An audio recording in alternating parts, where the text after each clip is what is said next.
صديقي الإنسان، أنت بتفشل كتير، حاسس إنك كل ما بتبدأ حاجة جديدة بتقع فيها. طيب اسمع كده كويس. الراجل اللي كسب أكتر عدد ميداليات أولمبيا في التاريخ كان زمان المدرسين بيقولوا عليه مستواه أقل من الطبيعي ومش ينفع في أي حاجة. اسمه مايكل فيليبس، وده بس واحد من آلاف البشر اللي فشلوا وبعدين نجحوا بسبب الفشل مش رغما عنه. وعلشان كده أنا مش جاي أقولك إن الفشل مش نهاية العالم، لأ، أنا جاي أقولك إن الفشل هو الباب اللي بتفتحه بإيدك عشان تكتشف إنك كنت ماشي غلط. قبل ما يبقى أسطورة السباحة مايكل فيليبس كان طفل عادي جدا عنده ADHD، ما بيعرفش يركز ولا يهدى ولا يقعد مكانه. المدرسين قالوا الولد ده أكيد مش هينفع في التعليم. لكن لما دخل المية كل حاجة اتغيرت. بيعوم مش بس بجسمه، ده بيعوم كأنه بيفرغ كل الطاقة اللي جواه. اللي المدرسة اعتبرته ضعف المية اعتبرته قوة. ولو كان ناجح في التعليم زي باقي الأطفال يمكن عمره ما كان يكتشف نفسه في السباحة. جامعة ستانفورد عملت دراسة بتقول إن الأطفال اللي اتربوا إن الفشل جزء من عملية التعلم مستوى ذكائهم ارتفع بنسبة 30% عن الأطفال اللي اتربوا على فكرة الكمال. وده بيرجع لمفهوم علم النفس العصبي المعروف الجروس مايندست أو عقلية النمو.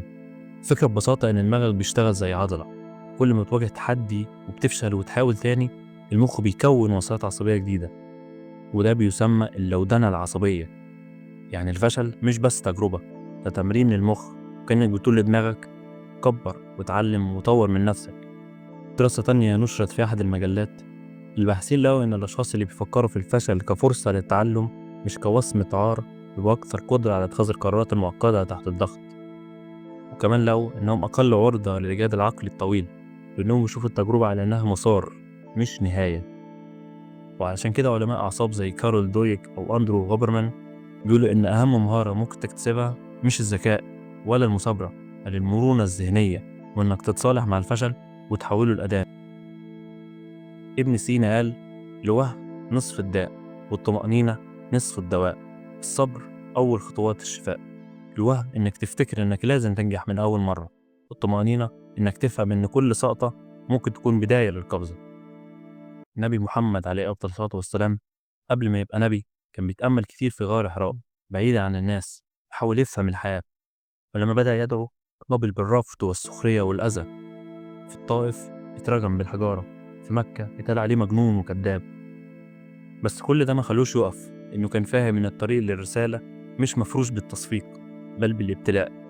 ودي مش مجرد قصة دينية، دي مرآة للروح البشرية وللرحلة اللي كل واحد فينا بيمشيها وسط الخوف والخذلان عشان يوصل لنقطة النور.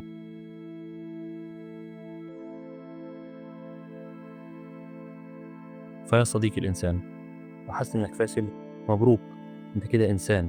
الفشل مش عيب، العيب إنك تسكت وتستسلم. يمكن تكون دلوقتي في نفس اللحظة اللي مايكل فيليبس حس فيها إنه مش نافع، لكن الفرق الحقيقي دايما يبدأ من جواك. هتكمل مع الكسر دوت أو هتفشل وتستسلم تقف مكانك؟ القرار عندك أنت.